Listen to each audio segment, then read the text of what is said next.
Our generation has grown up with the Chris Nolan films. I mean, you said it's the Batman that they knew when we were they were 16. I mean, That's right. This will be the one that we know when we're 16. Which Batman do you prefer? You know, well, and the way I was talking about the sort of the how supple the mythology is, that you can make it do different things, and you know, I just love Batman. I mean, for me, my favorite Batman ever. Well, I'll tell you, my favorite would be Neil Adams, like comic books from like 1971, 1972, 73, and the Marshall Rogers comics a few years later. I mean, that's my Batman. I mean, when I close my eyes, that's the Batman I think of.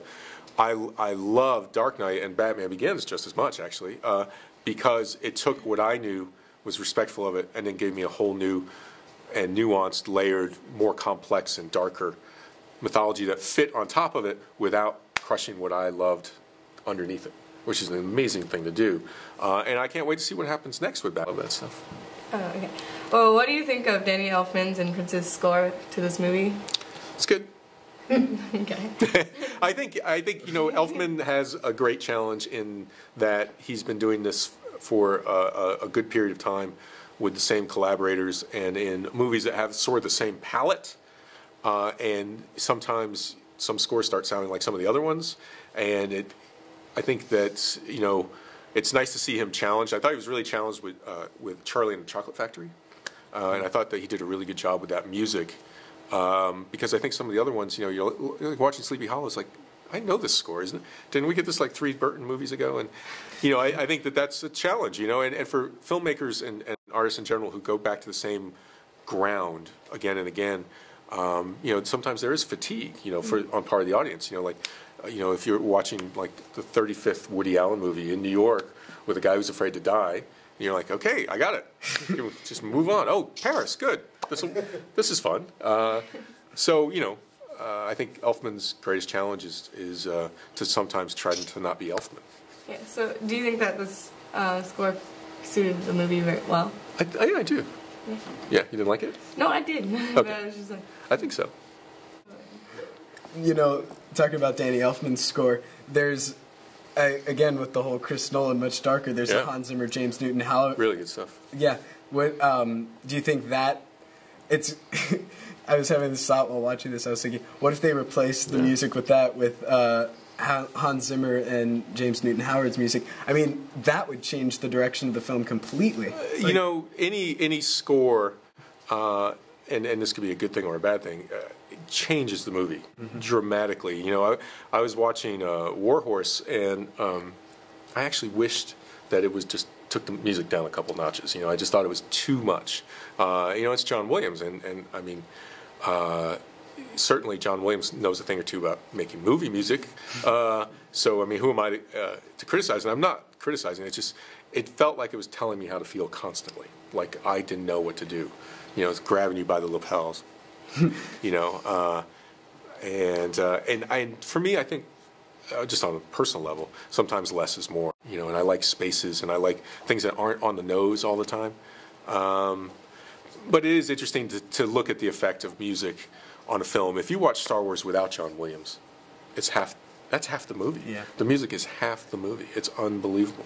It's unbelievable. So when it's done well and done with inspiration, it's an essential part of Hollywood. Mm-hmm. Yeah, I agree. Let's open it up to question. Just remember, questions do end in a question mark. They're not threats, pitches, proposals. I like that.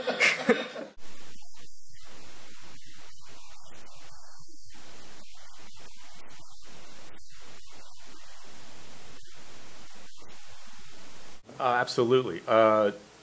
Learn to love coffee. You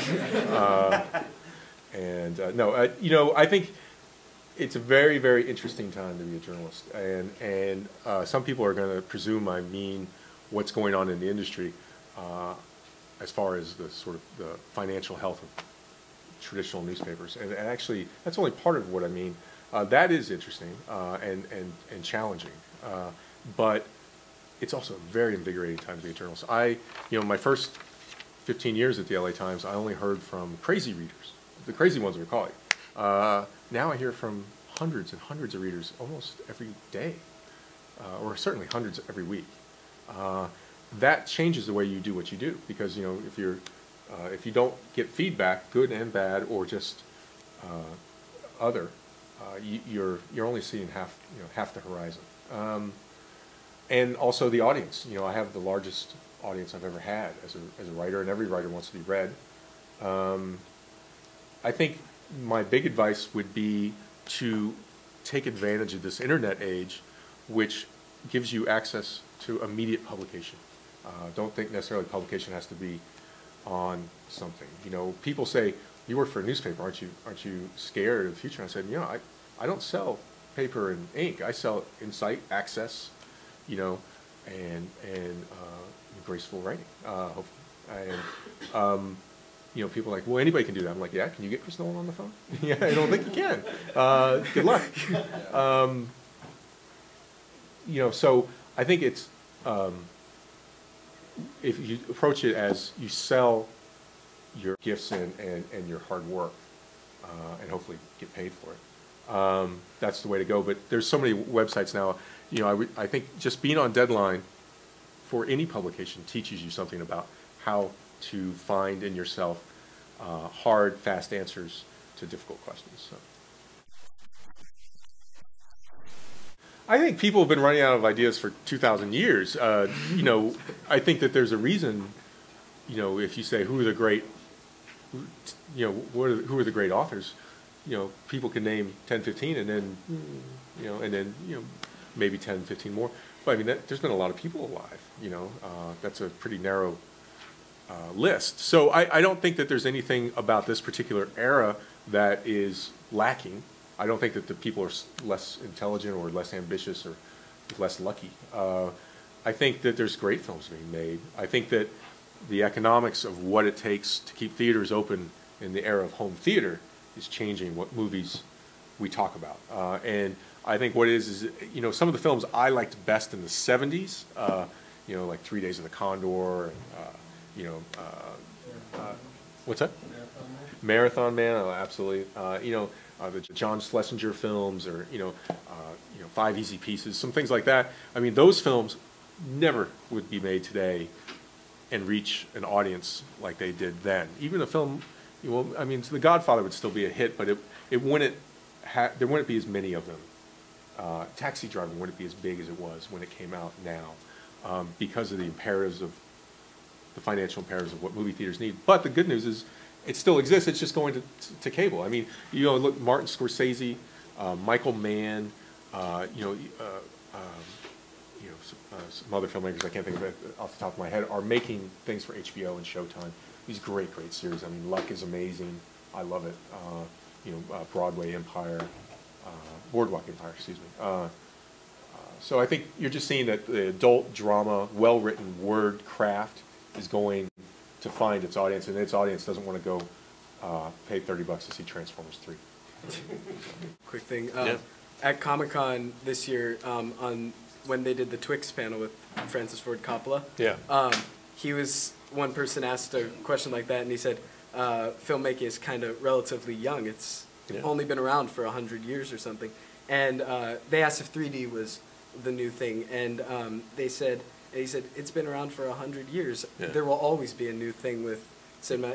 It's fairly young. Yeah. And so it'll keep reinventing itself. I mean, a bit like Vegas. Yeah. Vegas has never gotten old. It keeps blowing things up and putting new ones in. I've seen Vegas. It's old. No. I think you're right. And I think there's always new ideas, and a lot of the new ideas are old ideas, but they have new energy. I think looking ahead, 3D, stereoscopic 3D, I'm not a huge fan of it, but I was really impressed by Hugo and the use of it in that.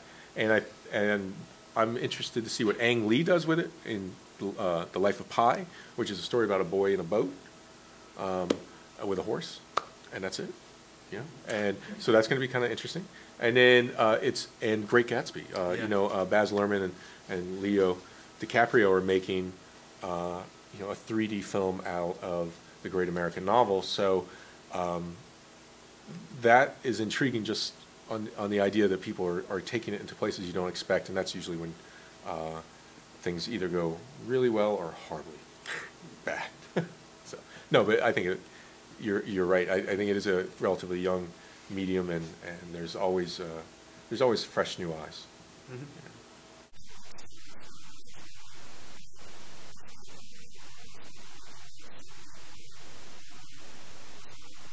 No, and I wish they would. I have interviewed George Lucas a couple times, and I said, what happens after the teddy bear luau? Okay, I got that. All right, set Darth Vader on fire, hugs all around. You're my sister. Oh my God. Whoa, who saw that coming? And then nothing, nothing. And you keep going back, I mean, and they're going, in the comics now, they're going back like 500 years. I'm like, just go one day later. I stopped going back, as a fan. This is as a fan. And I asked him, I said, does the advent of the technology of, say, Avatar, and the way that you can make, if you can make Sigourney Weaver blue, you can make Harrison Ford young. You can just give me the voice, or make it like Shrek, but not funny. Just give me that animation. Just please, I just need to know what happens next. And he's like, no, the story ends with Anakin. That's the end. Nothing interesting happens after that. And he believes, Anakin is the thing. And so we'll see. I mean, I think also if you look, he hasn't. He's got, this movie coming out, is it Red Tails? Red Tails? Yeah. This is the first Lucasfilm movie that isn't a Star Wars movie since, I think... 2004? What? With Episode 3? No, I mean, a non-Jedi movie. It's the first non-Jedi movie since, I think, Return to Oz, maybe, or Howard the Duck. And maybe it's best. I'm not sure. There's probably another one I'm just forgetting, but it's been quite a while. Yeah. And he keeps returning to the same well, and in different ways. It's like, look, now there's a Blu-ray box, and now it's in Yoda Vision, and he keeps touching up the same painting, and in frustrating ways to many people. So I would not be surprised if if you continue that. You need to do something later, so I wouldn't be surprised, especially after seeing Clone Wars, the theatrical release, the animated theatrical release, that if he does do 7, 8, 9, that they would be animated and come out. He needs something to do 15 years from now when he can't keep releasing home video. So maybe, but he says no, and he says we should stop asking. Terrific. Thank you so much for doing this. Thanks. Check out the website.